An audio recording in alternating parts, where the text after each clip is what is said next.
ఓం శ్రీ మహాగణాధిపతయే నమో నమః.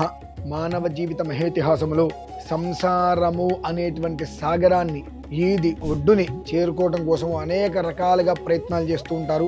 ధర్మాన్ని తప్పకుండా ధర్మంగా ముందుకు వెళ్ళాలనేటువంటి ప్రయత్నాల్లో ఆ కష్టాన్ని తట్టుకోలేక ప్రయత్నము ఫలించగా అరిషడ్వర్గములు అనేటువంటి ఒక ఊబిలో కూరుకుపోయి బయటికి రాలేక ఏం చేయాలో అర్థం కాక తికమక పడుతున్నటువంటి ప్రతి ఒక్క మనిషి జీవితంలో కూడా పునః మళ్ళీ మోడుకి చిగురు వచ్చినట్టుగా చిగురింపజేసేటువంటి మహాపర్వదినము జూలై 13వ తారీఖు అర్ధాహోరాత్ర అర్ధ మహామాస శివరాత్రి, ఆరుద్ర నక్షత్రము, మాస శివరాత్రి, హిందూ అమావాస్య, సోమవారము కలిసి రావటము అనేటువంటిది అద్వితీయమైనటువంటి యోగ కాలం. ఈ యోగ కాలాన్ని ప్రతి ఒక్కరూ కూడా సద్వినియోగం చేసుకొని మీ గోత్రనామాలతో స్వామివారికి మీ స్వహస్తాలతో ప్రత్యక్షంగా 12 గంటల పాటు చేసేటువంటి అభిషేకంలో పాలు పంచుకోవలసిందిగా కూర్చున్నాము. స్వస్తి.